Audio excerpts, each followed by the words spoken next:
প্রভু আমার জগন্নাথ দর্শনে বিভোর। এমন সময় এক ভক্ত এসে দাঁড়ালেন অগণিত ভক্তের পশ্চাতে। ধীরে ধীরে গৌরহরি সকল ভক্তকে সরিয়ে সেই ভক্তের কাছে এসে দাঁড়ালেন। এই যে কি নাম তোমার? আগে প্রভু আমার নাম গোবিন্দ ঘোষ। কোথা থেকে এসেছো? প্রভু আমি যে সেই অগ্রদ্বীপের মাটি থেকে এসেছি। কার কাছে এসেছো? দয়াময়, আমি তোমার কাছে এসেছি। আমার কাছে কেন এসেছো? প্রভু, আমি যে তোমার সঙ্গী হতে চাই। কি বললে? আমার সঙ্গী? না না না না না, আমার সঙ্গী হতে যেও না। কেন জানো?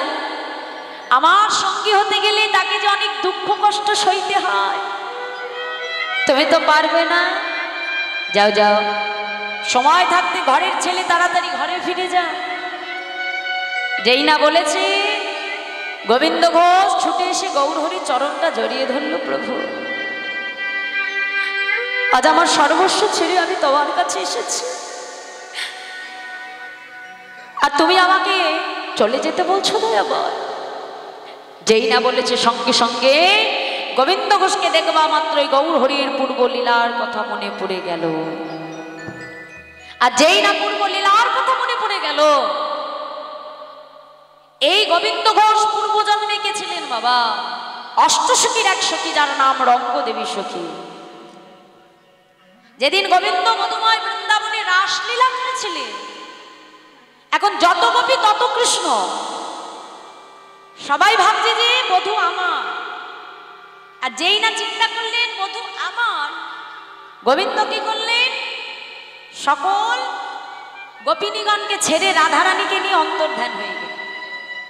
আর যেই অন্তর্ধান হয়ে গেলে রাধারানী মনে মনে চিন্তা করছে, দেখেছো এত গোপী থাকতে বধূ শুধু আমাকে নিয়ে গেল, না জানি বধূ আমাকে কত ভালোবাসে। আজ রাধারানীর মনে অহংকার এসে গেল। আর এ জগতে ভগবান সব সহ্য করে, কিন্তু ভক্তের অহংকার কখনো সহ্য করে না। একটা কথা মাথায় রাখবেন বাবা, জীবনে যখনই তোমার মনে অহংকার চলে আসবে, জানবে তোমার পতন অনিবার্য। অহংকার হৃদয়ে আসলে পতন তার অনিবার্য হবেই হবে। রাধারানীর যখন অহংকার এসে গেল, গোবিন্দ রাধারানীকেও ছেড়ে চলে গেল। প্রাণবল্লভকে হারিয়ে যখন রাধারানী বসে বসে কাঁদছে, সেই রঙ্গদেবী সখী রাধারানীর কাছে এসে হচ্ছে, হ্যাঁ রে রাধে, এই যে তুই বলিস তোর বধূ তোকে এত ভালোবাসে, এতই যদি ভালোবাসে তা তোকে ছেড়ে চলে গেল কেন রে? রাধে, তোর বধূ যদি কখনো তোর কাছে আর ফিরে না আসে। সঙ্গে সঙ্গে রাধারানী ক্রোধান্বিত হয়ে বলছে, সখী এত বড় স্পর্ধা তো, আজ আমার এহেন অবস্থায় তুই এমন কথা বলছিস? শোনে রাম, আমি রাধারানী তোকে অভিশাপ দেব। এ জগতে কোন ভক্ত যদি ভগবানকে হারায়, তবে ওই ভক্তের মনে যে কতটা বেদনা, কতটা যন্ত্রণা, তোকেও একদিন আমার মতো ভক্ত হয়েই সইতে হবে। তোকেও একদিন আমার মতো ভগবানকে হারিয়ে কাঁদতে হবে। আমি রাধারানী তোকে অভিশাপ দিলাম। এই যে অভিশাপ পেয়ে গেল বাবা, সেই অভিশাপ মাথায় নিয়ে সেই রঙ্গদেবী সখী কলিযুগে হলেন ভক্ত গোবিন্দ ঘোষ। আর সেই গোবিন্দ ঘোষকে যখনই গৌরহরি দেখলে, সঙ্গে সঙ্গে তার পুরব লীলার কথা মনে পড়ে গেল বাবা। মনে মনে চিন্তা করলো, গোবিন্দ তোমাকে তো সঙ্গী করে নিতেই হবে। ডেকে বলছে, শোনো গোবিন্দ, বেশ বেশ, আজ থেকে তুমি আমার সঙ্গী হলে। আর যখন থেকে সঙ্গী করে নিল বাবা, তখন থেকেই শুরু হয়ে গেল ভগবানের কাছে ভক্তের কঠিন পরীক্ষা। হঠাৎ একদিন সকল ভক্তের মাঝে গোবিন্দ ঘোষকে প্রভু ডাকলেন, গোবিন্দ, বহুদিন হয়ে গেল তুমি নীলাচলে এসেছো, তুমি কি জগন্নাথ দেবকে দর্শন করেছো গোবিন্দ? যেমন ভগবান তেমনি তার ভক্ত বাবা।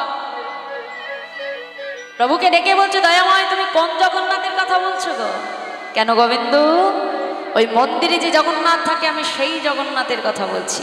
বাবা প্রভু, আরে মন্দিরে যে জগন্নাথ থাকে সে তো অচল জগন্নাথ, চলতেও পারে না আর কথাও বলতে পারে না। কিন্তু জানো প্রভু, আমি যে জগন্নাথ দেখেছি সে চলতেও পারে আবার আবার কথাও বলতে পারে। হ্যাঁ গো গোবিন্দ, এই সচল জগন্নাথ আবার তুমি কোথায় পেলে গো? শুনবে দয়াময়, সচল জগন্নাথ আমি কোথায় পেয়েছি? গোবিন্দ ঘোষ কি করলেন? গৌর হরির দিকে অঙ্গুলিটি হেলন করে বলছে, ও দয়াময় শোনো শোনো, এই যে তহু জগন্নাথ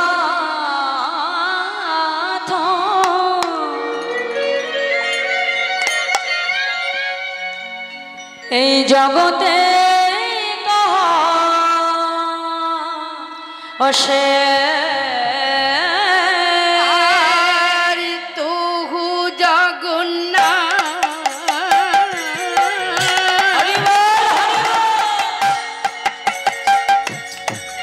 এই জগতে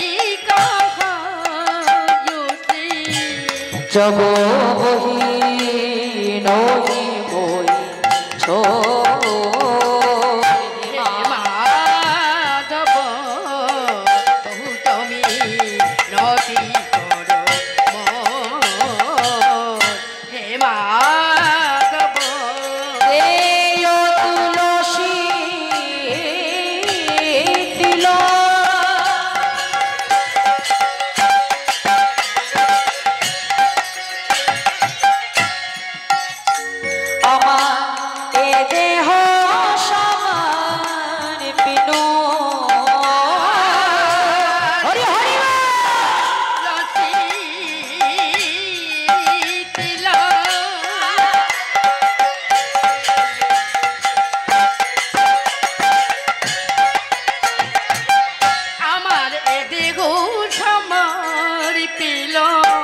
দয়া যেন না ছাড়ো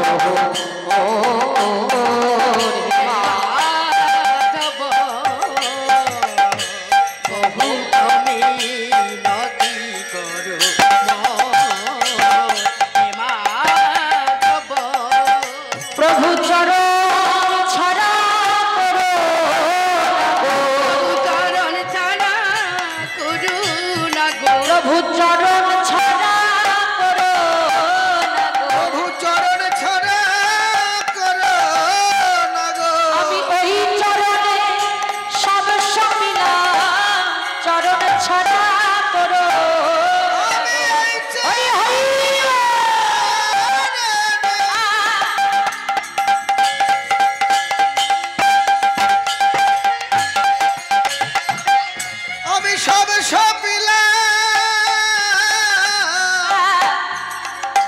চরণ ছাড়া করো না গো।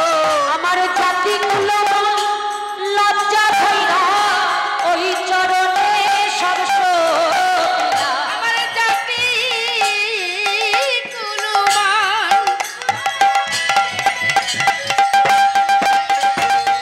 লজ্জা ধরো আমি ওই চরণে সব সৌপিলাম। আমার জাতি গুলো লজ্জা ধইরা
দয়া যেন না ছাড়ো ও রে মাধব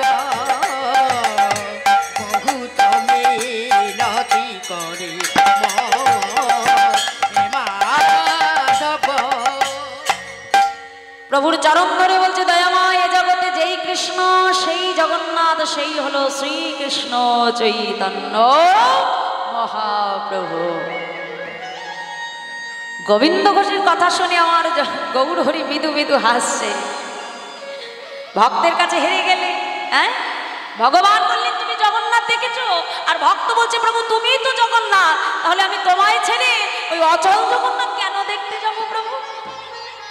ভগবান তখন মৃদু মৃদু হাসছে, দেখে বলছে বাবা শোনো গোবিন্দ, এই যে বলি আমার মনে একটু তীর্থ ভ্রমণের বাসনা হয়েছে। হ্যাঁ গো তুমি কি আমার সঙ্গে যাবে? হ্যাঁ কি যাবে তো? তা ভগবান যেখানে ভক্ত হতো সেখানে কি মা, তাই তো? আজ এখানে আমার মা এসেছেন বলে এত ভক্ত সমাগম, তাই না? মা না থাকলে এখানে হতো ভক্ত সমাগম হতো না, আমাদের আশা হতো না। রাধে রাধে। তাহলে ভগবান যেখানে ভক্ত সেখানে। আজকে আমার গৌর হরি তীর্থ ভ্রমণে যাবে, এই কথা যখন নীলাচলবাসী জানতে পারলো, তারা কি করলো? মহাপ্রভুর পাছু পাছু তারাও আজকে তীর্থ ভ্রমণের উদ্দেশ্যে বাহির হলো। তা পথে চলতে চলতে আমার গৌর হরি গোবিন্দ ঘোষকে ডাক দিল, গোবিন্দ তা তুমি যে আমার সঙ্গে তীর্থ ভ্রমণে যাচ্ছ, তা হ্যাঁ গো তোমার মনে কি কোনো বাসনা আছে? আছে? বলছে প্রভু বাসনা আবার কার না থাকে বলো? হ্যাঁ বাসনা ছাড়া আমরা আছি বাবা? নেই, সবার হৃদয়ে কোনো না কোনো বাসনা থাকে। আজকে আমার মহাপ্রভু বলছে শোনো গোবিন্দ, বাসনা তোমার একার নেই, আমার মনেও আছে। প্রভু তোমার মনেও বাসনা? হ্যাঁ গোবিন্দ আমার মনেও বাসনা আছে। বলো দেখি দয়াময় তোমার মনের কি বাসনা? হ্যাঁ আগে তোমারটা শুনবো তারপরে আমারটা বলবো, বলো কি বাসনা? গৌর হরি গোবিন্দ ঘোষকে ডেকে বলছে শোনো গোবিন্দ আমার মনে কি বাসনা জানো? এই যে গোবিন্দ শোনো শোনো কি বলছি, আমার বড় সাধ মনে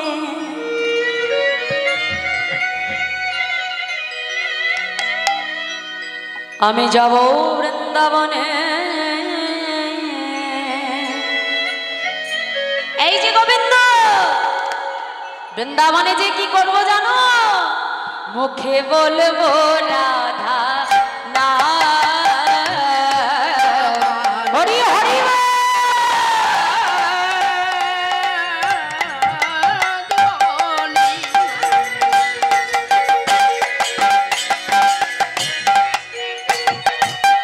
যাব বৃন্দাবনে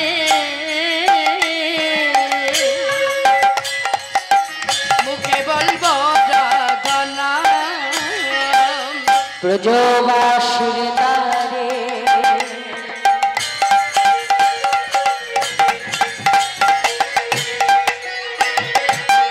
মাধুগুরি করে বেড়াইব ব্রজ ব্রজবাসীর দ্বারে দ্বারে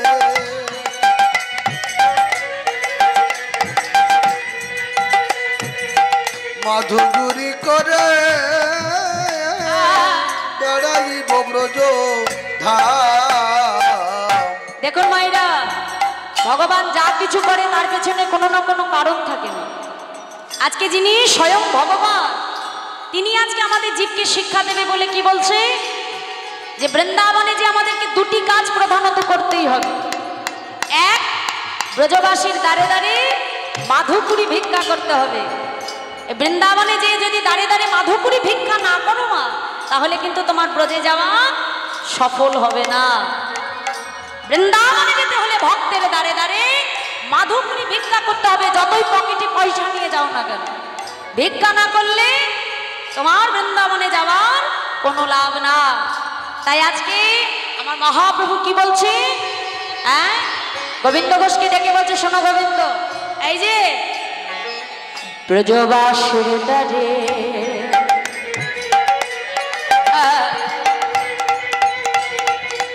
মাধুকুরি করে বেড়াইব ব্রজ ব্রজবাসীর দ্বারে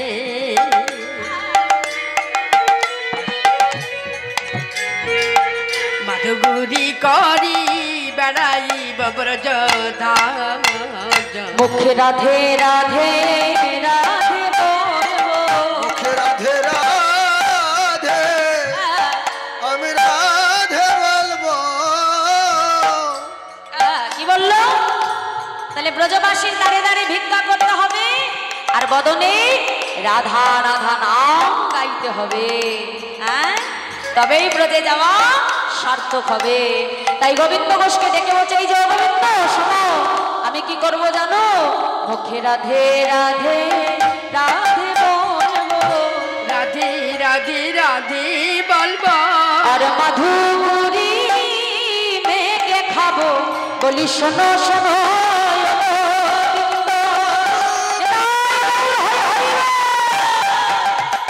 রাধে রাধে বলবো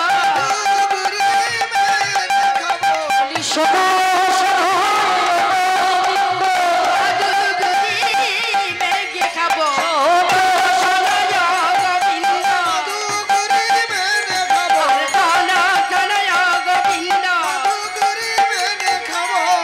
রাধে রাধে রাধে বলিব। তাহলে বৃন্দাবনে যে দুটো কাজ করতে হবে, কি কি কাজ জোরে বলো মায়েরা? রাধে রাধে বলতে হবে আর ভক্তের দুয়ারে দুয়ারে যে তোমাকে ভিক্ষা করতে হবে, তবে বৃন্দাবনে যাওয়া সার্থক হবে। যেই না বলেছে গোবিন্দ ঘোষ ছুটে কি গৌরী কণ্ঠটা জড়িয়ে ধরলো, প্রভু গো তোমার মনেও বৃন্দাবনে যাবার বাসনা? হ্যাঁ, আমার মনেও যে বৃন্দাবনে যাবার বাসনা প্রভু। বলছে তাহলে আর বিলম্ব কেন গোবিন্দ, চলো এক্ষুনি আমরা বৃন্দাবনের উদ্দেশ্যে যাত্রা করি। তাই অগণিত ভক্তকে সঙ্গে লয়ে বদনে কৃষ্ণ নাম গাইতে গাইতে প্রভু চলেছে বৃন্দাবনের উদ্দেশ্যে। সবাইকে রেখে বলছে তোমরা আমার সঙ্গে বলো, কি বলবো প্রভু? তোমরা কৃষ্ণ কৃষ্ণ বলো মুখে, তোমরা কৃষ্ণ হরি হরি বল। বলো মুখে তোমরা কৃষ্ণ কৃষ্ণ বলো মুখে, কৃষ্ণ কৃষ্ণ বলো মুখে। নামে মুক্তি ভরে যায়, অভাব মেটায়। আমি বুক ভরে যাই অভাব মিটাই নামে মুক্তি ভরে যায়, অভাব মেটায়। আমি বুক ভরে যায় ভাব মিটাই। স্বভাব জাগায় মহা সুখে। হরি হরি বল। মুখে তোমরা কৃষ্ণ কৃষ্ণ বলো মুখে, কৃষ্ণ কৃষ্ণ বলো মুখে।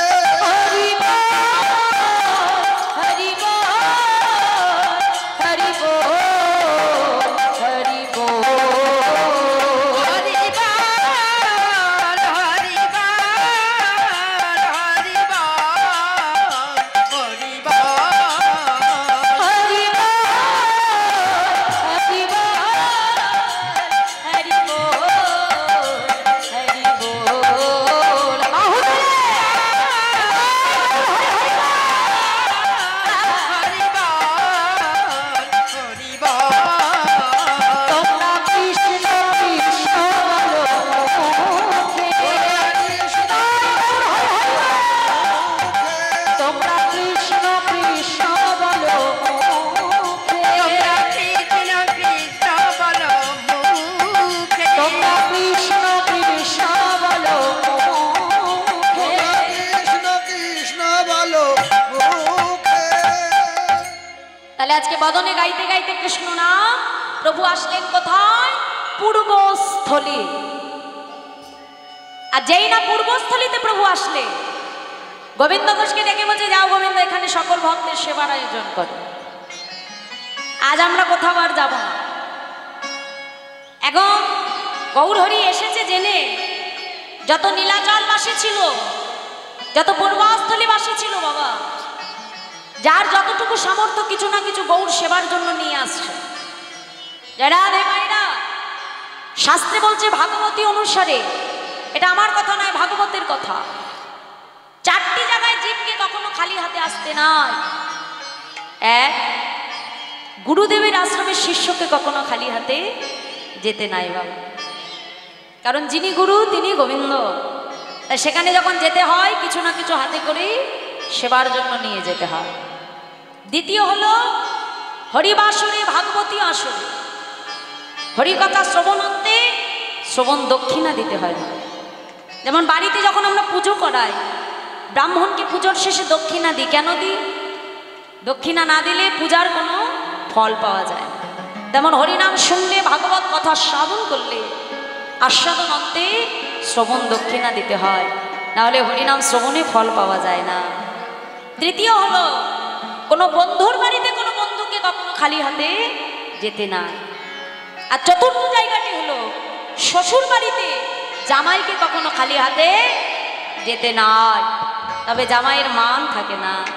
ভাগবতী অনুসারে এই চারটি স্থানে কখনো কাউকে খালি হাতে আসতে নাই।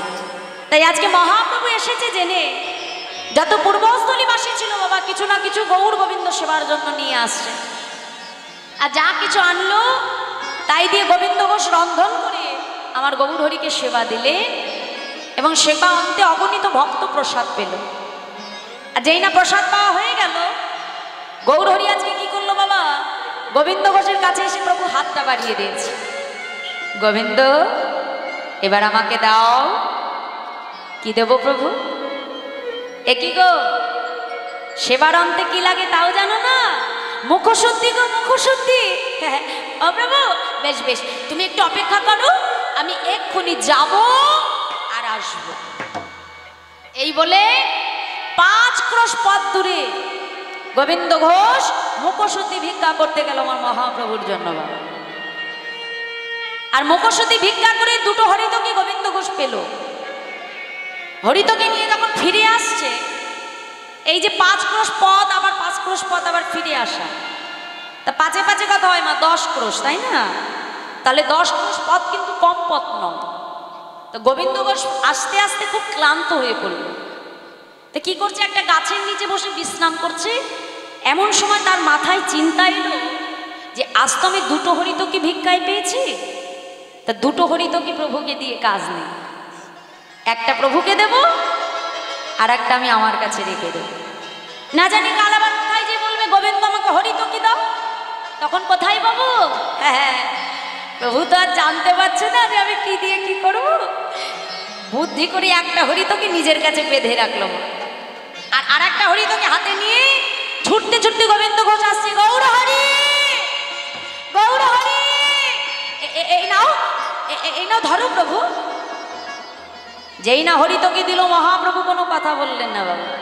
একটা হরিতকি গোবিন্দ ঘোষের কাছ থেকে নিয়ে প্রভু সেবা করলে।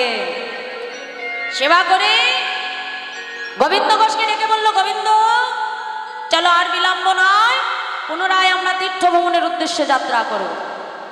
আবার সকল ভক্তকে সঙ্গে লয়ে পুনরায় প্রভু পথ চলতে আরম্ভ করলে। তা আজকে আগে ছুটে যাচ্ছে আমার মহাপ্রভু, আর পেছনে ছুটে আসছে আমার অগণিত ভক্ত। বদনে গৌর নাম গাইতে গাইতে প্রভাত কালে, হ্যাঁ, বদনে গৌর নাম গাইতে গাইতে আসছে। আর কি বলছে তোমরা সকলে বলো, ভজ গৌরাঙ্গ কহ গৌরাঙ্গ লহ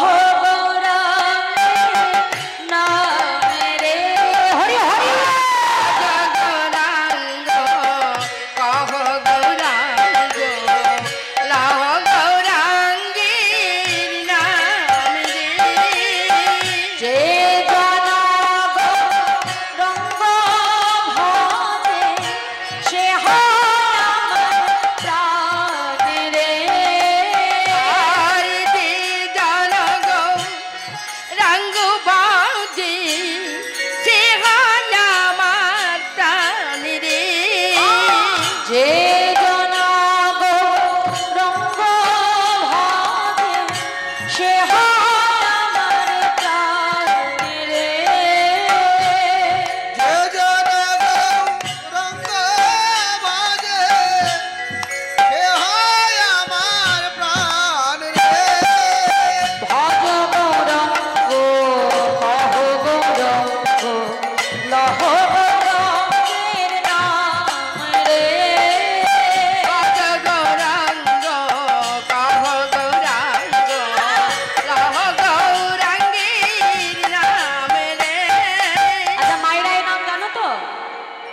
যারা জানো না একটু উলুধ্বনি করো দেখি।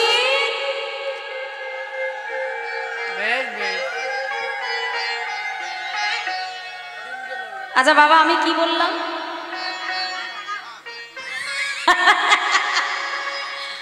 ও ভাবের ঘরে হয়ে গেছে তাই তো বাবা? মানে সবাই এত কীর্তন শুনছে যে বুঝতেই পারিনি আমি কি বলেছে। আচ্ছা ঠিক আছে ঠিক আছে। আচ্ছা এবার যারা জানো তারা উলুধ্বনি করো দেখি। নিতাই গৌর হরি বল। হরিবল হরিবল। বাহ বাবা, জানবে না কেন বাবা? কীর্তনের প্রচার সব থেকে বেশি মেদিনীপুর জেলায়। হ্যাঁ, ঘরে ঘরে কীর্তন হয় বললে চলে। আমি সব ডিস্ট্রিক্টে যেয়ে বলি যে আমার বছরের অর্ধেক সময় মেদিনীপুরেই কেটে যায়। চলো দেখি সবাই মিলে একটু বাহু তুলে উচ্চ ঈশ্বরে আমার সঙ্গে বলো করতালি দিয়ে, ভজ গৌরঙ্গ।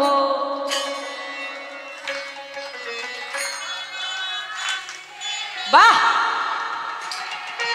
এই তো এত সুন্দর ভক্ত সঙ্গ না হলে হয়? অধিক ভক্তের প্রয়োজন হয় না, তাই না মা? কথায় বলে অধিক সন্ন্যাসীতে কি হয় বাবা? গাজন নষ্ট। রাধে, ভক্ত হওয়ার মতো হলে দু চারজনে কেটে যায়। রাধে রাধে। দেখি বাহু তুলে উচ্চ ঈশ্বরে বলো, ভজ গৌরঙ্গ কহ গৌরঙ্গ লহ গৌরঙ্গের নাম রে। হরি হরি বল। কহ গৌরাঙ্গ, লহ গৌরাঙ্গের নাম রে। একবার দিন গেলে অগৌরঙ্গ যে বারের বারে রে। তিন গাড়ি গৌরাঙ্গ দেবলিয়া ডাকি। সে জনয় আমার হয়, আমি হই তার রে। হরিরে গো, মরে হয়, আমি হই তার। সে জনয় আমার হয়, আমি হই তার রে। আর যে জানা আমারি হয়, আমি হই তার রে। ভজ গৌরঙ্গ কহ গৌরঙ্গ লহ গৌরঙ্গের নাম রে। ভজ গৌরাঙ্গ কহ গৌরাঙ্গ ল গৌরাঙ্গীর নাম রে। তাহলে আজকে গৌর নাম গাইতে গাইতে আগে ছুটে যাচ্ছে কি আমার মহাপ্রভু, আর পেছনে আসছে অগণিত ভক্ত। এই যে তোমরা হরিনাম গাইলে মা, এই মাসটা কোন মাস জানো তো?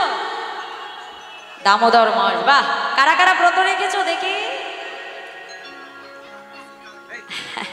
রাধে রাধে। আচ্ছা ঠিক আছে, যারা রাখুনি মায়েরা একটু কথা জেনে রাখো। এই যে আমাদের যে 12টা মাস, হ্যাঁ, এই 12টি মাসের মধ্যে ভগবানের একটি অতি প্রিয় মাস হলো এই কার্তিক মাস। আমরা সংসারী জীব সবসময় ভগবানকে ডাকতে পারি না, সেবা পূজা করতে পারি না, এবং প্রসাদও সেবা করি না। কিন্তু সারা বছর যদি তুমি প্রসাদ নাও পাও মা, এই একটা মাস যদি নিষ্ঠার সঙ্গে ব্রত পালন করে প্রত্যেক দিন সন্ধ্যাবেলায় গোবিন্দের উদ্দেশ্যে, তোমার পূর্বপুরুষের উদ্দেশ্যে যদি একটি দ্বীপ তুমি দান করো, রাধা দামোদরের উদ্দেশ্যে যদি একটি দ্বীপ দান করা হয় মা, এই একটা মাস যদি জীব নিষ্ঠার সঙ্গে ব্রত করতে পারে, তাহলে এই এক মাস ব্রতের মধ্যে দিয়ে জীব গোলক বৈকুণ্ঠ ধাম প্রাপ্তি করতে পারে। নিতাই গৌর হরি বল। হরিবল হরিবল। এই একটা মাস নিষ্ঠার সঙ্গে ব্রত যদি কেউ রাখতে পারে, তারই গোবিন্দ চরণ পাদপদ্ম লাভ হয়ে যায়। তাহলে এই মাসটা কতটা মূল্যবান মাস, তার উপরে এই দামোদর ব্রত মাসের কালকে হচ্ছে, কালকে তিথিটা কি? একাদশী। বাহ, আমাদের যে একাদশী যে আছে মাসে তো দুটো করে তিনটে করেও হয় না, কিন্তু এই একাদশীর মধ্যেও কালকে একটা শ্রেষ্ঠ একাদশী, সেটা হলো উত্থান একাদশী। হ্যাঁ, গোবিন্দে যেমন 500 একাদশী হয়, মানে জগন্নাথ পাশ ফিরে শোয়, শয়ন একাদশী হয়। হ্যাঁ, আর আরেকটা একাদশী তার মধ্যে হচ্ছে উত্থান একাদশী, মানে কালকে জগন্নাথ দেব উঠবে শয়ন ছেড়ে, একটা শ্রেষ্ঠ একাদশী কালকে, অবশ্যই চেষ্টা করবেন কতটি রাখার। তা এই দামোদর মাসে একেতে হরি কথা, তার উপরে আবার দামোদর মাস, ভগবানের কথা আস্বাদন করছো মা, এর থেকে সৌভাগ্য সুকৃতি আর নাই না। হ্যাঁ, তা আজকে আমার মহাপ্রভু অগণিত ভক্তকে নিয়ে ছুটে চলেছে কোথায়? বৃন্দাবনের উদ্দেশ্যে। তা ছুটতে ছুটতে প্রভু আসলেন কোথায়? অগ্রদ্বীপে। আর যেই না অগ্রদ্বীপে এলে গোবিন্দ ঘোষকে ডেকে বলছে, গোবিন্দ আজ আমরা আর কোথাও যাব না, এখানে সকল ভক্তের সেবার আয়োজন কর। পুনরায় গোবিন্দ ঘোষ কি করলেন? রন্ধন করে গৌরহরিকে সেবা দিলেন। অগণিত ভক্ত প্রসাদ পেয়েছে বাবা। আর আজও প্রসাদ আনতে প্রভু কি করলে? গোবিন্দ ঘোষের কাছে এসে গৌরহরি হাতটা বাড়িয়ে দিল, এইবার আমাকে দাও গোবিন্দ। আর যেই না বলেছে দাও, গোবিন্দ ঘোষের মনে তো আনন্দ ধরে না। আমি তো জানতাম প্রভু তুমি কালও চেয়েছো আর আজও চাইবে। তাড়াতাড়ি মা যেই হরিতকিটা নিজের অঞ্চলে বেঁধে রেখেছিল তাড়াতাড়ি খুলে হাতে নিয়ে বলছো, প্রভু এই নাও, এই নাও ধরো দয়াবর। গোবিন্দ কাল যখন তোমার কাছে আমি হরিতকি চেয়েছিলাম তোমার দিতে বিলম্ব হয়েছিল, কিন্তু আজকে চাইবা মাত্রই তুমি কোথায় পেলে? কেন প্রভু? কাল যখন আমি হরিতকি ভিক্ষা করতে গেছিলাম জানো দয়াময়, আমি দুটো হরিতকি ভিক্ষায় পেয়েছি, একটা তোমায় দিয়েছি আরেকটা আমি আমার কাছে রেখে দিয়েছি। বলো প্রভু আমি ভালো করে নি। গোবিন্দ তুমি এতদিন আমার সঙ্গ করে, তুমি এতদিন আমার সঙ্গে থেকে তোমার মন থেকে তুমি এখনো সঞ্চয় বাসনা দূর করতে পারো না। শুনে রাখো গোবিন্দ, তোমার মতো সঞ্চয়কে কখনো আমি আমার ভক্ত করতে পারবো না।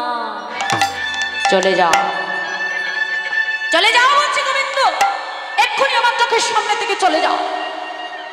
যেই না বলেছে গোবিন্দ ঘোষ ছুটে এসে গৌরহরির চরণটা জড়িয়ে ধরেছে, দয়াময় আমি যদি কোনো কিছু সঞ্চয় করি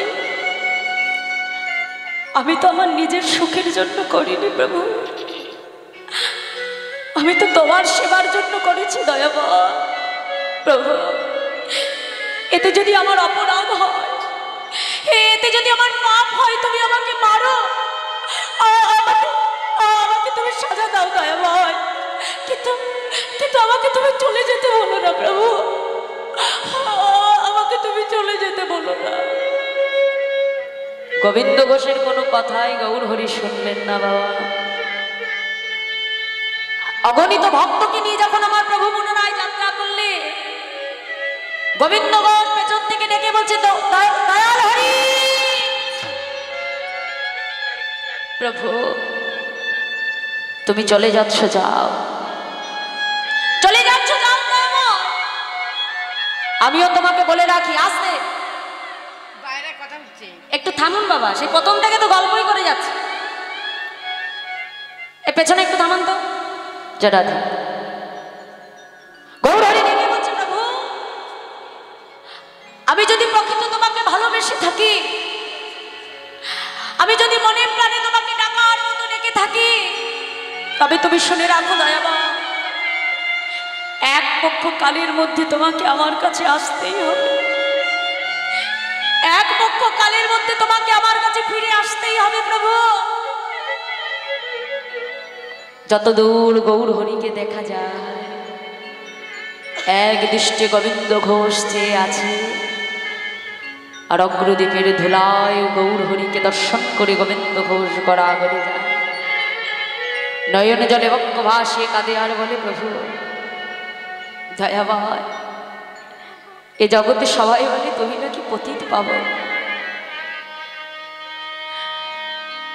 গৌরহরির দিকে তাকিয়ে তাকিয়ে নয়ন জলে বক্ষ ভাসিয়ে কাঁদে আর বলে, প্রভু গো দয়াময় তুমি বলে দাও, বলে দাও প্রভু, তুমি বলে দাও। নয়ন জলে বক্ষ হাসিয়ে কেঁদে কেঁদে বলে, প্রভু গো তুমি পতি পাবন হরি হে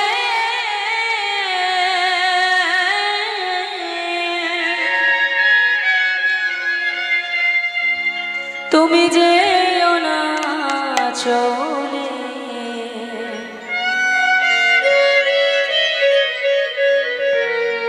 তুমি কৃপা করে দয়াল গো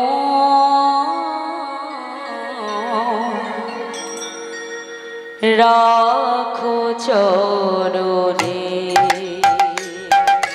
তুমি কৃপা করে দয়াল গৌ রাখো চরণে। তুমি কৃপা করে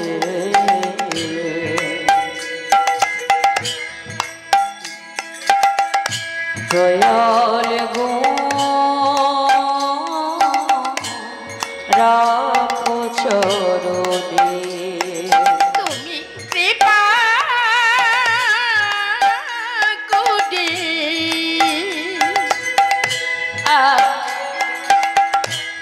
দয়াল গৌ রাখো চরণে। শুনেছে তুমি নাকি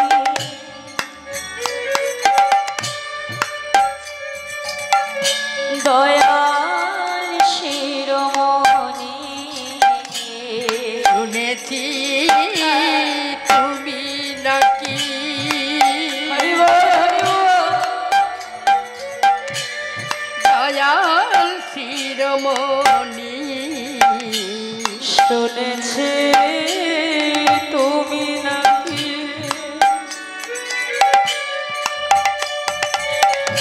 দয়াল শিরোমণি, শুনেছি তুমি নাকি দয়াল শিরোমণি। নাম প্রচারিতে এলে তুমি প্রেমের খনি ঠাকুর, তুমি প্রেমের খনি দেবানিশি রই আমি তোমার শরণে দয়া।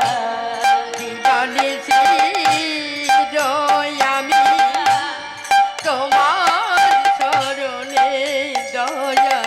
বলে দিবানিশি রই আমি তোমার শরণে দয়া।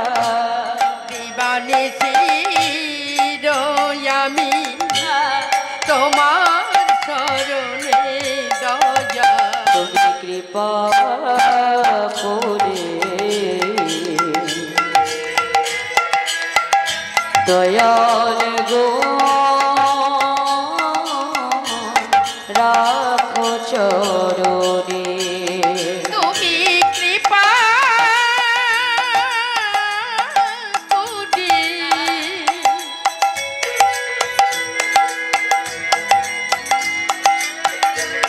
দয়াল গৌ রাখো চরণে।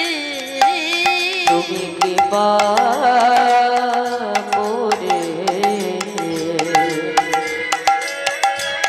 দয়াল গো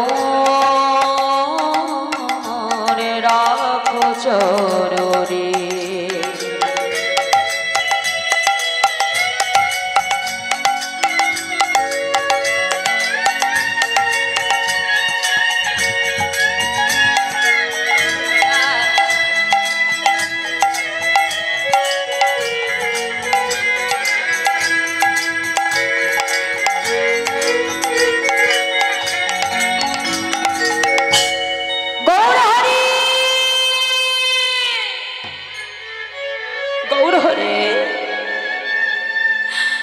আজ তুমি শুধু আমার মুখের কথাটাই শুনলে দয়াময়, আমার মনের কথাটা তুমি একবারও জানতে চাইলে না প্রভু। দয়াময়, তুমি ছাড়া যে সংসারে আমার আর কেউ নাই প্রভু। আজ তুমি শুধু আমার মুখের কথাটাই শুনলে, অগ্রদ্বীপের ধুলায় গোবিন্দ ঘোষ গড়াগড়ি যায়। অগ্রদ্বীপবাসী এসে ধরাধরি করে গোবিন্দ ঘোষকে তার ঘরে পৌঁছে দিল বাবা। কিন্তু ঘরে গেলে কি হবে, ঘরে তার মন বসে না। এক একটা দিন ভক্তের কাছে এক এক বছরের মতো কাটছে মা। দেখতে দেখতে যখন 13 দিন হয়ে গেল, মনে মনে চিন্তা করছে গৌর হরি, যে জীবন পেয়ে আমি তোমাকে হারিয়ে ফেললাম, তাই আমার এই জীবন রেখে আমি আর কি করব বলো প্রভু। আজ আমার এই প্রাণ আমি সুরধনী গঙ্গার জলে বিসর্জন দেব। গোবিন্দ ঘোষ এক পা করে সুরধনী গঙ্গার তীরে ছুটে যায়। এক পা করে যখন গঙ্গার জলে নামছে বাবা, একটা কষ্টি পাথর গোবিন্দ ঘোষের বক্ষে এসে লাগলো। গোবিন্দ ঘোষ সেটাকে কাষ্ট মনে করে যেই না আবর্জনার মধ্যে ছুঁড়ে ফেলেছে, এমন সময় আকাশে দৈববাণী হলো, গোবিন্দ গোবিন্দ এ তুমি কি করছো? তুমি জানো না, তুমি জানো না যে আত্মহত্যা করা মহাপাপ? গোবিন্দ ঘরে ফিরে যাও। কে কে তুমি? আমি তো তোমাকে দেখতে পাচ্ছি না, বলো বলো কে তুমি, কে তুমি? গোবিন্দ যখন সময় হবে আমাকে তুমি ঠিক দেখতে পারবে, ঘরে ফিরে যাও ভক্ত। গোবিন্দ ঘোষের আর পড়া হলো না বাবা। যেই না ঘরে ফিরে এলেন, দেখতে দেখতে আজকে 15 দিন হয়ে গেল। আর এক পক্ষকাল কত দিনে মা? 15 দিন। ওদিকে আমার গৌর হরি চিন্তা করলো, আজ যদি গোবিন্দের কাছে না যায়, আমার গোবিন্দকে আমি প্রাণে বাঁচাতে পারবো না। ভক্তবৃন্দকে সঙ্গে লয়ে এতটুকু বিলম্ব না করে প্রভাত হতে হতে ভক্তবৃন্দকে সঙ্গে নিয়ে আজ গৌর হরি গোবিন্দ ঘোষের ঘরের বাইরে এসে দাঁড়ায়। ডাকছে গোবিন্দ গোবিন্দ। কে কে? এ যে আমার গৌর হরির কণ্ঠস্বর। তবে তবে কি আমার গৌর হরি এসেছে? ছুটতে ছুটতে যাই না, দরজা খুলে গোবিন্দ ঘরের বাহিরে এলো। দেখে অগণিত ভক্তকে নিয়ে আমার মহাপ্রভু দাঁড়িয়ে আছে। ছুটে এসে গৌর হরির চরণটা জড়িয়ে ধরেছে। তুমি এসেছো, তুমি এসেছো প্রভু। আমি জানতাম তুমি ঠিক আসবে। আমার কথা দাও, তুমি আমাকে ছেড়ে যাবে না। গোবিন্দ,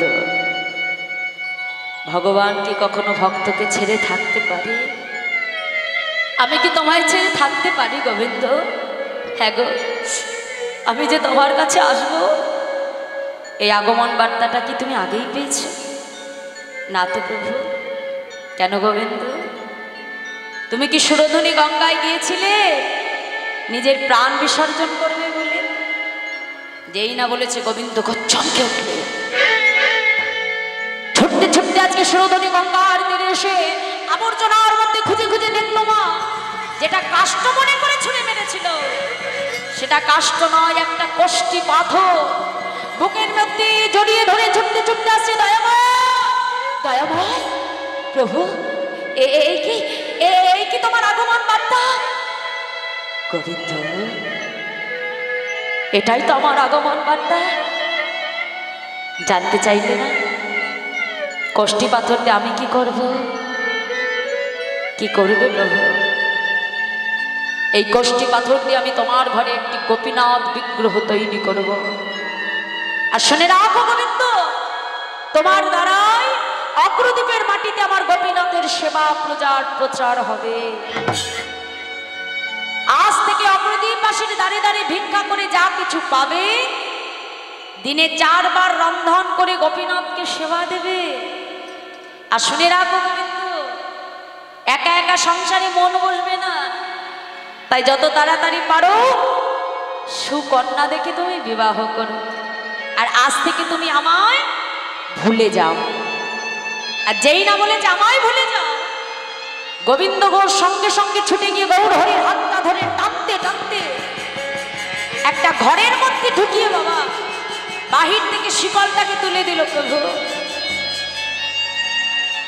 একবার তুমি আমায় ছেড়ে চলে গেছো, আর আমি তোমাকে যেতে দেব না দয়াময়, আর আমি তোমাকে যেতে দেব না প্রভু। বাহির থেকে শিকলটাকে বন্ধ করে দিল বাবা। কিন্তু ভগবানকে কি কখনো শিকল দিয়ে আটকে রাখা যায় মা? ভগবানকে কখনো শিকলে বাঁধা যায়? দরজা বন্ধ করি যেই না গোবিন্দ ঘোষ ঘরের বাইরে পা রাখলো বাবা, কি দেখলো জানো? কি দেখলো?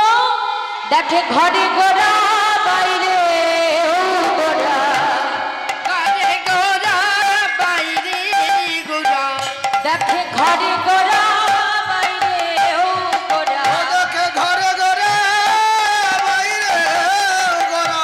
আমি একই দেখিলাম, একই দেখিলাম, দেখে ঘরে গোড়া বাইরে আমি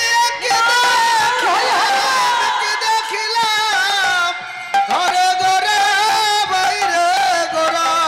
আমি একই দেখলাম, একই দেখলাম, দেখে ঘরে গোড়া বাইরে গোড়া। আমি একই দেখলাম,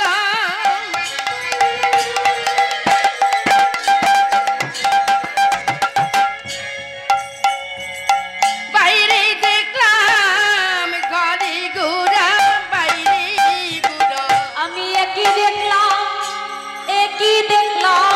ঘরে গোরা বাইরে গোরা।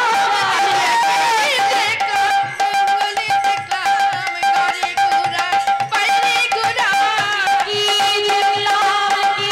দেখলাম, ঘরে গোড়া বাইরে কি দেখলাম, কি দেখলাম, ঘরে গোড়া বাইরে কি দেখিলাম বাইরে গোড়া। ঘরে ঘরে বাইরে গোরা। আমাদের গোপীনাথে অভেদ জানিবে, অভেদ জানিবে শুদ্ধ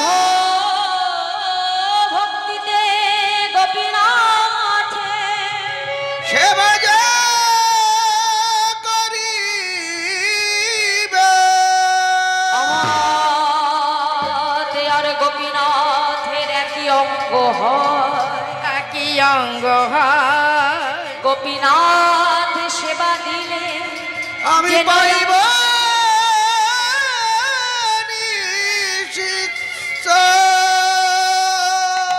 গোবিন্দ, আমার আর তোমার গোপীনাথের মধ্যে কোনো ভেদ নাই।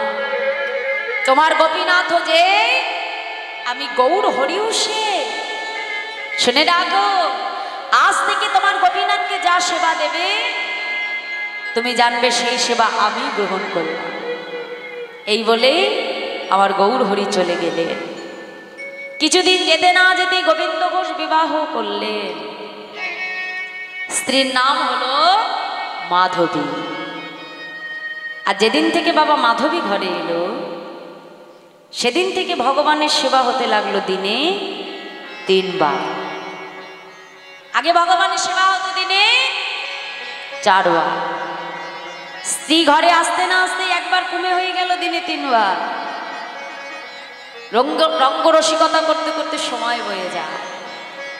আর 1 বছর যেতে না যেতে ঘর আলো করে এলেন ফুটফুটে একটি পুত্র সন্তান। মাধবী পুত্রকে কোলে নিয়ে বলছে, স্বামী, হ্যাঁ গো, আমাদের যে সন্তান হয়েছে তা আমাদের পুত্রের কি নাম রাখবে তুমি? মাধবী, আমাদের পুত্রের নাম রাখবো আমি গোপীনাথ। কি? তোমার বিগ্রহের নামও গোপীনাথ, আবার পুত্রের নামও গোপীনাথ? হ্যাঁ মাধবী। কেন জানো? শেষের দিনে আমরা প্রত্যেকটা বাবা মা ভগবানকে ভুলে গেলেও যেতে পারি, কিন্তু জানো মাধবী, নিজের ঔরাজজাত সন্তানকে কোনো বাবা মা কখনো ভোলে না। মাধবী, যদি আমার অন্তিম সময়ে আমার বিগ্রহ গোপীনাথকে ভুলে যায়, হ্যাঁ গো, নিজের পুত্র গোপীনাথকে ডাকতে গিয়ে অন্তত আমার বিগ্রহ গোপীনাথকে তো স্মরণ করা হবে মাধবী। তাই আজ থেকে আমার পুত্রের নাম রাখবো আমি গোপীনাথ। আর যেদিন থেকে বাবা গোপীনাথ ঘরে এলো, সেদিন থেকে ভগবানের সেবা হতে লাগলো দিনে 2 বার। ভগবান দেখছে বাবা, ভক্ত দেখি একে একে সবাইকে পেয়ে আমাকেই ভুলে যাচ্ছে। যে যার প্রকৃত ভক্ত হয় বাবা, সর্বস্ব পেয়েও কোনোদিনও ভগবানকে ভোলে না। কারণ ভগবান যদি তোমাকে কিছু দেয় বাবা, জানবে সেটাও তার কৃপা, আর যদি নিয়ে নেয় সেটাও তার ইচ্ছে। একজন রাজা ছিল যার কথা ভাগবতে বর্ণন হয়েছে, যার নাম রাজা অম্বরীশ। সেই অম্বরীশ রাজ্যের রাজা হওয়া সত্ত্বেও গোবিন্দের এত বড় ভক্ত ছিল বাবা, যে কোনো কিছুতেই ভগবানকে ভোলে না। একদিন ভগবান মনে মনে চিন্তা করছে যে অম্বরীশ তুমি কত বড় ভক্ত, আজ আমি তোমাকে একটু পরীক্ষা করব। কারণ ভগবান তো পদে পদেই চায় ভক্তকে পরীক্ষা করতে। তা অম্বরীশকে পরীক্ষা করবে বলে ভগবান আজকে কি করলেন, দেবরাজ ইন্দ্রের রূপ ধরে অম্বরীশের রাজসভায় উপস্থিত হল। আর যেই না দেবরাজ ইন্দ্রের রূপ ধরে অম্বরীশের রাজসভায় এলে, অম্বরীশ কি করলো, তাকে ইন্দ্রদেব মনে করে যথাযোগ্য সম্মান দিয়ে তার সেবা করে আসন পেতে বসতে দিলে। দেবতার যা সম্মান, তাকে সম্মান দিয়ে তাকে সিংহাসনে বসালে। তা আজকে ভগবান ইন্দ্ররূপী ভগবান অম্বরীশকে ডেকে বলছে, অম্বরীশ আমি তোমার সেবায় বড় সন্তুষ্ট হয়েছি, বলো তুমি আমার কাছে কি চাও। আজ তুমি আমার কাছে যা বর চাইবে আমি তাই দেবো, বলো কি চাও। অম্বরীশ তখন হেসে হেসে বলছে যে আপনি আমাকে বর দেবেন, কিন্তু বর তো আমার চাই না। কেন? এই যে এত সেবা করলে, তোমার সেবায় আমি সন্তুষ্ট হয়েছি, তা বলো কি চাও। রাজা অম্বরীশ বলছে না, বর যদি চাইতেই হয় আমি আমার প্রভুর কাছে চাইবো, আপনার কাছে কেন চাইব? হ্যাঁ, আমার প্রভু নারায়ণ আছে, বর চাইতে হলে তার কাছে চাইবো, আপনার কাছে আমার কিচ্ছু চাই না। ভগবান তখন পরীক্ষা করবে বলে কি করলেন, ক্রোধান্বিত হয়ে অম্বরীশকে ডেকে বলছে, অম্বরীশ এত বড় তোমার স্পর্ধা, আমি বর দিতে চাইছি তবু তুমি নেবে না। বেশ, তবে শুনে রাখো, আমি তাহলে তোমাকে এবার বরের পরিবর্তে অভিশাপ দেব। আমি এমন অভিশাপ দেব যে এক্ষুনি তোমার মাথায় বজ্র করে তুমি বজ্রাঘাতে মারা যাবে।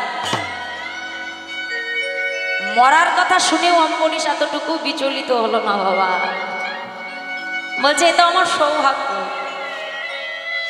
ঠাকুর, আজ আমার প্রভুর জন্য যদি আমার মৃত্যু হয়, সেই মৃত্যু আমার শিরোধার্য আমি মাথা পেতে গ্রহণ করব। ফেলুন আপনার বজ্র।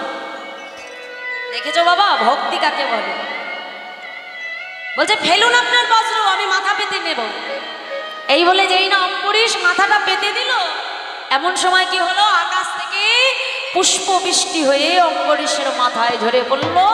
ভগবান শঙ্খ চক্র গদা পদ্ম নিয়ে অম্বরীশের সম্মুখে তাকে দর্শন দিল। তাহলে ভগবান ভক্তকে পদে পদে পরীক্ষা করে নেয় বাবা। আজকে কি হলো, গোবিন্দ ঘোষ যখন থেকে তার ঘরে পুত্র এলো, তার নাম রাখলো গোপীনাথ। ভগবানের নাম দিয়ে সবসময় সন্তানের নাম রাখতে হয় বাবা। কেন জানো? রাজা সেই অজামিল, তিনি ছিলেন পরম পাপী বাবা। ব্রাহ্মণ বলে জন্ম নিয়েও এক চণ্ডালিনীকে বিবাহ করবার জন্য তার পিতা তাকে ত্যাগ করেছিলেন। চণ্ডাল ধর্ম গ্রহণ করেছিলেন অজামিল, এবং অজামিলের ঔরসে দেখতে দেখতে 9টি সন্তান তার স্ত্রীর গর্ভে হলো। এক ব্রাহ্মণ, তার নাম হলো লোমশ মুনি। সেই সন্ন্যাসী একদিন অজামিলের গৃহে এসেছে। অজামিলের স্ত্রী তাকে সেবা দিয়েছে। যখন চলে যাবে এমন সময় অজামিলকে ডেকে বলছে, অজামিল শোনো বাবা, আমি যাবার আগে তোমাকে কিছু দিয়ে যেতে চাই। আমি দেখলাম যে তোমার স্ত্রীর গর্ভে একটি পুত্র সন্তান রয়েছে। আমার কথা যদি তুমি মানো তাহলে আমার কথা মতো তোমার পুত্রের নামটি রেখো তুমি নারায়ণ। অজামিল কি করেছিল বাবা? সেই লোমশ মুনির কথায়, ব্রাহ্মণের কথায়, বৈষ্ণবের কথায় তার সর্বশেষ 10ম সন্তানের নামটি রেখেছিল নারায়ণ। এখন অজামিলের যখন অন্তিম সময় এলো, অজামিলকে যখন যমদূতেরা নিতে এসেছে, অজামিল ভয়ে থরথর থরথর করে কাঁপছে। এমন সময় দেখছে সামনে তার ছোট্ট পুত্র নারায়ণ খেলা করছে। মৃত্যু ভয়ে ভীত হয়ে অজামিল তখন চিৎকার করে উঠল, নারায়ণ! আর যেই না নারায়ণ বলে ডাকলো, অজামিলের দেহ থেকে প্রাণটা বাহির হয়ে গেল। যেই অজামিল জীবনে কোনোদিনও ভগবানকে ডাকে নাই বাবা, আজ সেই অজামিল অন্তিম সময়ে নিজের সন্তানকে ডাকতে গিয়ে ওই সন্তানের নামের মধ্যে থেকে নামরূপে নারায়ণকে স্মরণ করলে। আর সেই নারায়ণকে স্মরণ করবার জন্য অজামিল চলে গেলেন কোথায়? গোলক বৈকুণ্ঠ ধাম। তাই সন্তানের নাম সবসময় ভগবানের নামে রাখতে হয়। তাই গোবিন্দ ঘোষ আজকে পুত্রের নাম রাখলো গোপীনাথ। আর যেদিন থেকে গোপীনাথ ঘরে এলো, ভগবানের সেবা হতে লাগলো দিনে 2 বার। ভগবান দেখছে, বাবা গোবিন্দ, তাহলে যেমন করে তোমায় দিলাম এবার তেমন করে সব মায়ার বাঁধন আমি ছিন্ন করব। গোবিন্দ ঘোষ একদিন ভিক্ষা করে ফিরে এলো। মা ভিক্ষার ঝোলাটা উঠানে রেখে স্ত্রী মাধবীকে ডাকছে, মাধবী মাধবী, তুমি তাড়াতাড়ি রন্ধন করো, আমি গঙ্গায় স্নান করে ফিরে এসে আমি গোপীনাথকে সেবা দেব। এই বলে গোবিন্দ ঘোষ যখন গঙ্গা স্নানে চলে গেল, মা ফিরে এসে কি দেখলো জানো? ভিক্ষার ঝোলা যেখানে রেখেছিল সেখানেই পড়ে আছে। এসে চিৎকার করে ডাকছে, মাধবী মাধবী মাধবী মাধবী বলে ডাকতে ডাকতে যেই না মন্দিরের মধ্যে প্রবেশ করলো, দেখলো মাধবী উপুর হয়ে পড়ে আছে। যেই না ছুটে গিয়ে মাধবীকে স্পর্শ করলো, দেখে মাধবীর অসার দেহটা পড়ে আছে। গোপীনাথের চরণে কেঁদে কেঁদে বলছে, গোপীনাথ, আমার মাধবী তোমার চরণে কি অপরাধ করেছে প্রভু? কেন কেন তুমি আমার মাধবীকে কেড়ে নিলে? বলো বলো, সে কি অপরাধ করেছে তোমার চরণে? পাড়া প্রতিবেশী ছুটে এসে বলছে, গোবিন্দ, তোমার মাধবী যদি প্রকৃত তোমার হতো, সে কখনো তোমায় ছেড়ে যেতে পারতো না। গোবিন্দ, তুমি যদি এমন করে ভেঙে পড়ো, তোমার সন্তানকে কে দেখবে বলো? যাও, নিজ হাতে স্ত্রী মাধবীর সৎকার করো। গোবিন্দ ঘোষ বিলম্ব না করে নিজের হাতে স্ত্রী মাধবীর সৎকার করলো। বাবা ঘরে ফিরে এলো, দেখতে দেখতে পিতার স্নেহের ছত্র ছায়ায় পুত্র গোপীনাথের বয়স হয়ে গেল 5 বছর। আর ওই গোপীনাথ যখন মাঠে খেলতে যায়, খেলার শেষে দেখে সবার মায়েরা এসে তার সন্তানকে আদর করে, চুম্বন করে। গোপীনাথকে কেউ আদর করে না, কেউ চুম্বন করে না। ছুটে এসে বাবাকে ডেকে বলছে, বাবা, এ জগতে সবার তো মা আছে, কিন্তু বলতে পারো বাবা, আমার মা কোথায়? কেন কেন আমার মা আমাকে আদর করে না? কেন আমার মা আমাকে কোলে তুলে নেয় না? বলো, আজ তোমাকে বলতে হবে। গোবিন্দ ঘোষ বলছে, গোপীনাথ, তোর মা কোথায় এটা যদি জানতে হয় তবে আমার কাছে নয়, মন্দিরে বিগ্রহ গোপীনাথকে জিজ্ঞাসা কর, তোর মা কোথায়? ছোট্ট ছেলে তো বাবা, মনে মনে চিন্তা করলো মন্দিরের বিগ্রহ গোপীনাথ বুঝি বলতে পারবে মা কথা। ছুটে এসে বিগ্রহ গোপীনাথের চরণটা জড়িয়ে ধরল। প্রভু বলো, বলো দয়াময় আমার মা কোথায় আছে?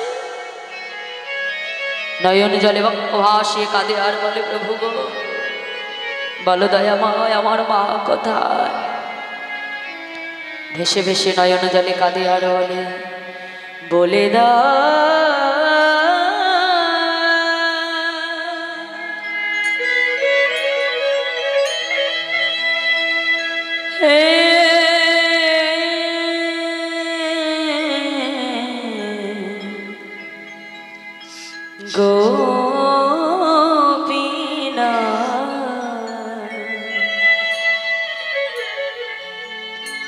বলো কোথায় আমার মা?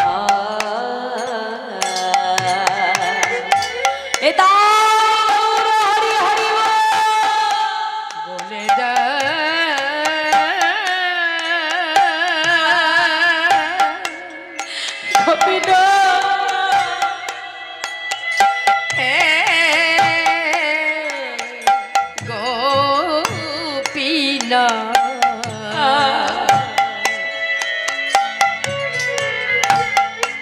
বলো কোথায় আমার মা? বলে দা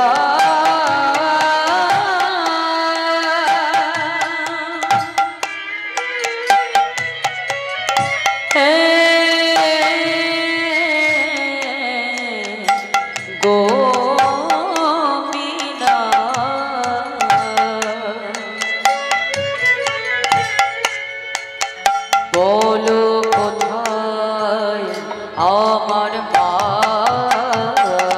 বলে দা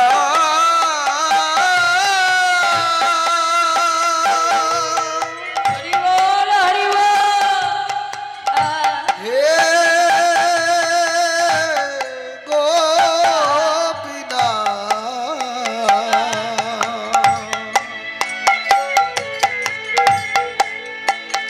বলো কোথায় আমার মা? ডাকি আমি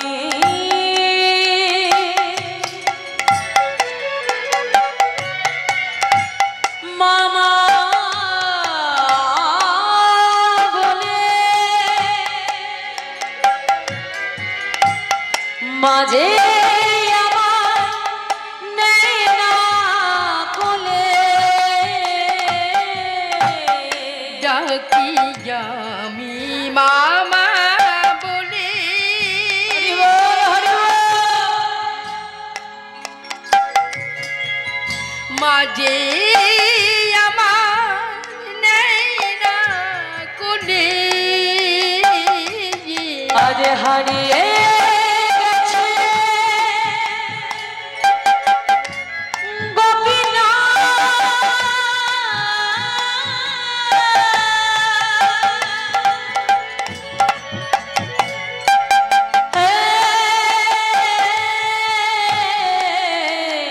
গোপীনাথ হারিয়ে গেছে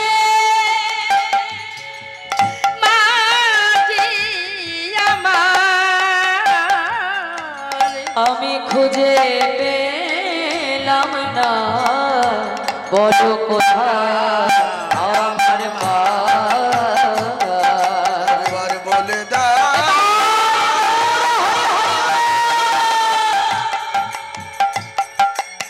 হে গোপীনাথ বলো কোথায় আমার মা? বলো কোথায় আমার মা?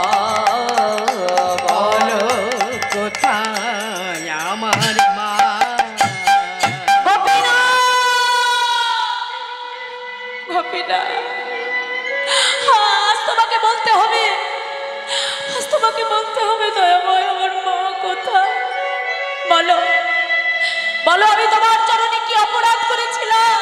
কেন কেন তুমি আমার মাকে কেড়ে নিলে দয়ামা? কেন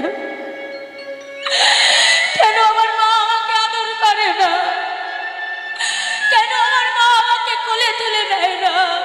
কেন কেন আমার মা আমাকে গোপীনাথ বলে জড়িয়ে ধরে না? দয়ামা, আমি তোমার চরণে কি অপরাধ করেছি প্রভু?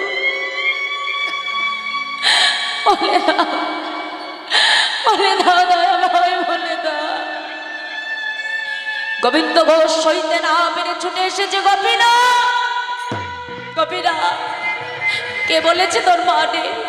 চেয়ে দেয়, আজ থেকে আমি তোর মা, আজ থেকে আমি তোর বাবা। গোপীনাথ, আজ থেকে তুই আমাকে মা বলে ডাকবি। গোপীনাথ, আজ থেকে তুই আমাকে মা বলে ডাকবি। এই বলে ছুটে গিয়ে যেই না পুত্র গোপীনাথকে কোলে নিতে গেল, বাবা দেখে সন্তানের বদন থেকে ঝলকে ঝলকে রুধির ধারা বইছে। চিৎকার করে উঠল, না না না দয়াময় না। প্রভু, তুমি আমার মাধবীকে কেড়ে নিয়েছো, আমি কিচ্ছু বলিনি। দয়াময়, আমার পুত্রটাকে তুমি কেড়ে নিও না। ও ছাড়া যে আমার আর কেউ নাই, ও ছাড়া যে সংসারে আমি বড় একা। দয়াময়, আমার সন্তানকে তুমি কেড়ে নিও না, আমার পুত্রকে তুমি কেড়ে নিও না প্রভু। আমার পুত্রকে কেড়ে নিও না। সন্তানকে কোলের মধ্যে লয়ে বিগ্রহ গোপীনাথের সম্মুখে দাঁড়িয়ে চিৎকার করে কাঁদে আর বলে, প্রভু কেড়ে নিও না।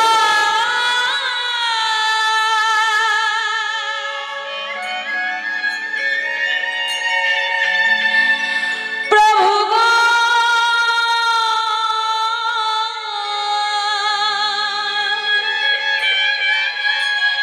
কেড়ে নিও না।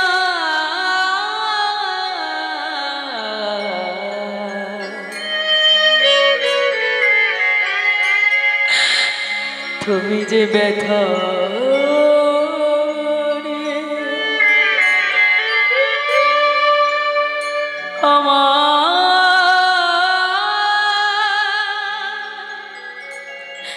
ব্যথা দিও না প্রভু। তুমি যে ব্যথা হারি তাই গৌর হরি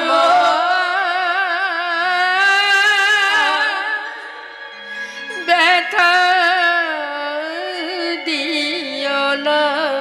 গোপীনাথ, আমি তো তোমার কাছে সংসার চাইনি, আমি তো তোমার কাছে স্ত্রী চাইনি, আমি তো পুত্র চাইনি। কেন কেন দিলে আমার সংসার? কেন দিলে আমার স্ত্রী? কেন দিলে পুত্র? বলো বলো দয়াময়। আর দেবেই যদি, তবে কেড়ে কেন নিলে প্রভু? প্রভু দিলে যদি পুত্র মরে,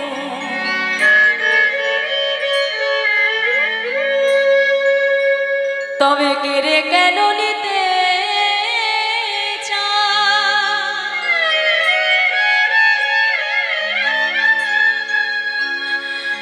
সহিতে পারি না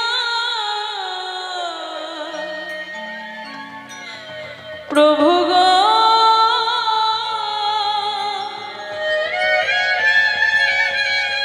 তবে কেন এত দুঃখ?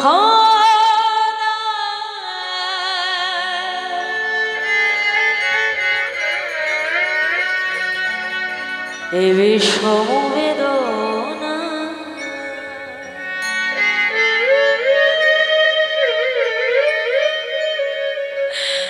আমি আর সহিতে পারি না। প্রভু গো,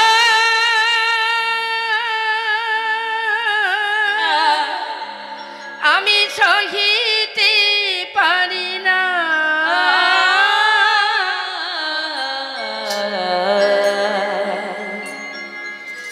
যে যে ব্যথা ব্যথা হারি আমার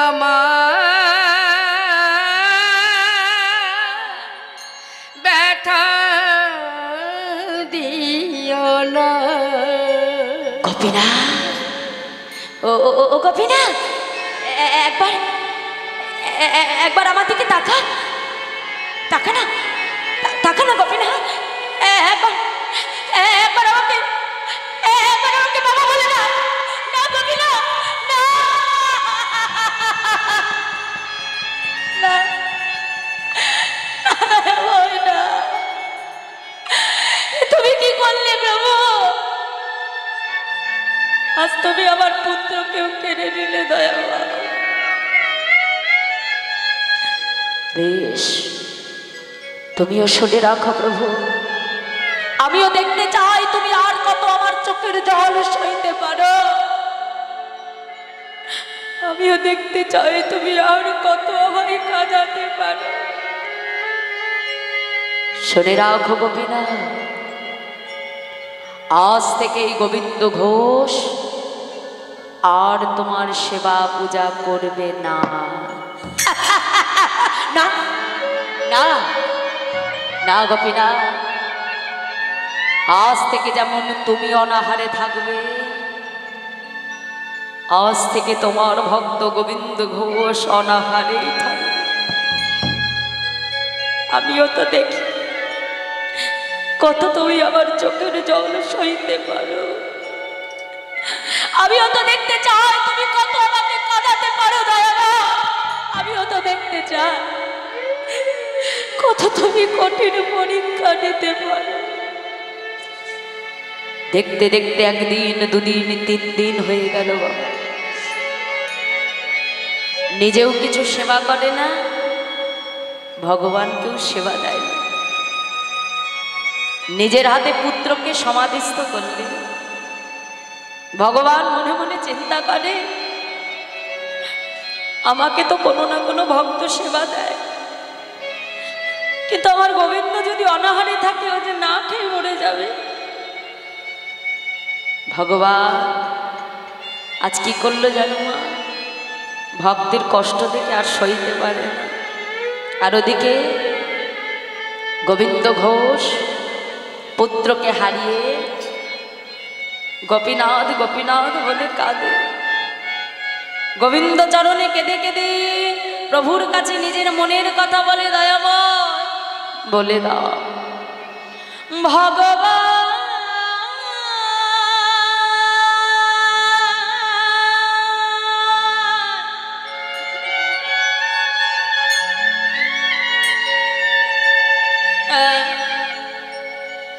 এই কি তোমার লীলা প্রভু গো, এই কি তোমার লীলা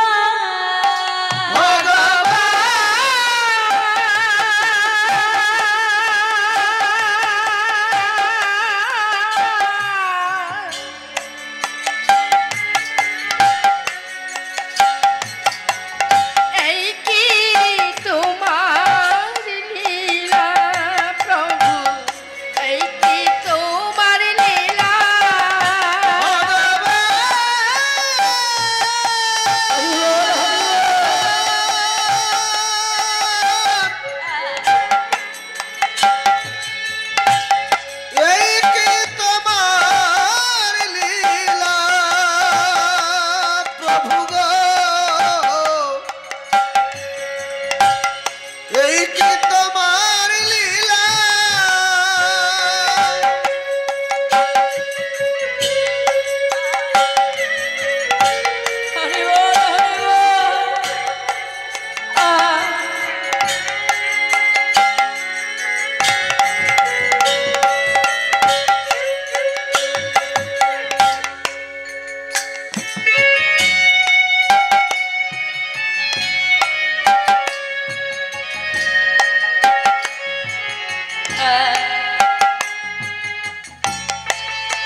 হাসা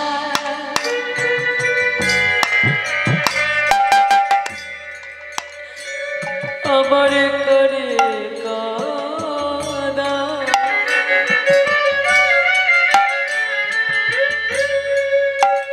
তুমি কাঁদে হাসা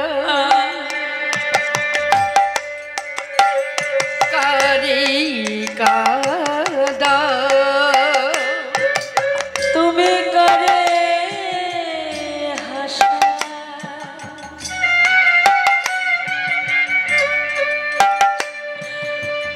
আমার করে কাঁদা তুমি করে হাসা করে কাদা ও বুঝি না তোমার খেলা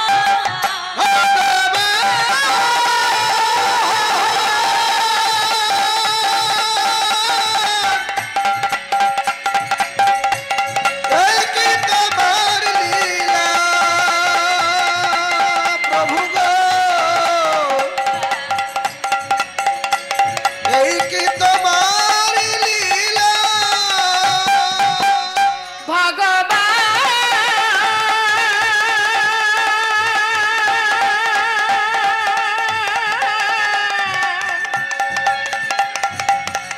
এই কি তোমার লীলা প্রভু এই কি তোমার লীলা গোবিন্দ ঘোষ আজকে মন্দিরের মধ্যে শুয়ে শুয়ে পুত্র পুত্র বলে কাঁদে। ভগবান আজকে কি করলো বাবা? বিগ্রহ গোপীনাথের মধ্যে থেকে সচল মূর্তি ধারণ করবে। ভগবান আজকে পুত্র হয়ে ভক্তের শিহরে এসে দাঁড়িয়ে ডাকলেন বাবা। ও বাবা, কে কে আমাকে বাবা বলে ডাকে? না, আমি কারোর বাবা নয়, আমাকে কেউ বাবা বলে ডেকো না, আমি কারোর বাবা নয়। বাবা, এ জগতে কোনো পিতামাতার যদি দুই সন্তান থাকে, বাবা মা যদি কখনো এক সন্তানকে হারায়, আর এক সন্তানকে কি অনাহারে রেখে দেয়? আজ 3 দিন হয়ে গেল তুমি আমাকে সেবা দাওনি। তুমি যে আমাকে বাবা বলছো গোপীনাথ, তুমি জানো এ জগতে প্রত্যেকটা সন্তানের তার পিতা মাতার প্রতি কি কর্তব্য? গোপীনাথ, শেষের দিনে তুমি আমার জন্য ধরা পড়বে। পড়বো বাবা, আমার জন্য কাছা পড়বে, পড়বো বাবা। আমার জন্য তুমি হবিষ্যি অন্ন খাবে, খাবো বাবা। আমার জন্য তুমি পিণ্ড দেবে গোপীনাথ। বাবা, আমি কথা দিলাম, যতদিন পৃথিবীতে চন্দ্র সূর্য উদয় হবে, আমি তোমার পুত্র হয়ে তোমার অন্তিম ক্রিয়া সমাধা করব। দেখেছো গোপীনাথ, আমি তোমার কেমন বাবা? ও গোপীনাথ, একটু দাঁড়াও, আমি এক্ষুনি আসছি। এই বলে 2-3 বাড়ি থেকে বাবা ভিক্ষা করে এনে রন্ধন করে ভগবানকে সেবা দিল। দেখতে দেখতে গোবিন্দ ঘোষের অন্তিম সময় হয়ে গেল। আর অন্তিম সময় যখন হয়ে গেল, তার ঘরে যে মন্দিরের বিগ্রহ গোপীনাথ আছে, কথাটি ভুলে গেল। বিগ্রহ গোপীনাথকে নিজের পুত্র গোপীনাথ মনে করেছে। পুত্র গোপীনাথ মনে করে কাছে ডাকছে, গোপীনাথ আমার তো যাওয়ার সময় হলো, আমাকে একটু চরণামৃত এনে দিবি বাবা মন্দির থেকে। লীলার কি মাধুর্য বাবা! ভগবান নিজে মন্দিরে প্রবেশ করে নিজের হাতে নিজের চরণকে গোবিন্দ ধৌত করলে, নিজের চরণ ধৌত করে সেই চরণ ধৌত জল এনে ভগবান পুত্র হয়ে আজকে ভক্তের বদনে তুলে দিচ্ছেন। তাই গৌর হরি। ভগবান আজকে সন্তান হয়ে ভক্তের বদনে ভগবান নিজের হাতে সেবা করালো সচরণামৃত। হ্যারে গোপীনাথ, আমার তো যাবার সময় হলো, আমার শিহরে করতাল আছে, আমাকে একটু হরি নাম শোনাবি বাবা? নিশ্চয়ই শোনাবো। করতাল জোড়া নিয়ে পিতাকে ঘিরে ঘিরে গাইতে আরম্ভ করবে। তা দেখো বাবা, গোবিন্দ ঘোষ ভক্ত ছিল তাই জানতো দেহ রাখবে, আমরা তো ভক্ত নয়, কেউ জানি না যে কখন দেহ রাখবো বাবা। তাই আসুন, শুধু গোবিন্দ ঘোষ নয়, আজ আমরা সকল ভক্ত একত্রিত হয়ে করে করতালি দিয়ে হরি নাম গাইব। আজকে ভগবান কি করছে, পুত্র হয়ে গোবিন্দ ঘোষের পাশে ঘুরে ঘুরে হরি নাম গাইতে আরম্ভ করলেন। হরে কৃষ্ণ হরে কৃষ্ণ কৃষ্ণ কৃষ্ণ হরে হরে হরে রাম হরে রাম রাম রাম হরে হরে হরে হরে হরে হরে কৃষ্ণ কৃষ্ণ কৃষ্ণ হরে হরে হরে রাম হরে রাম রাম রাম হরে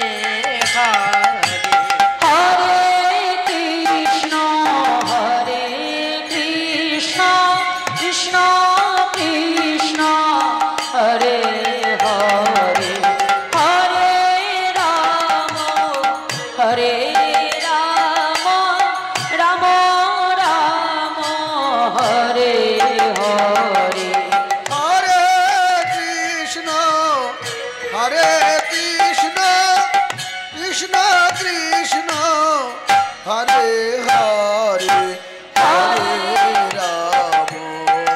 হরে রাম রাম রাম হরে হরে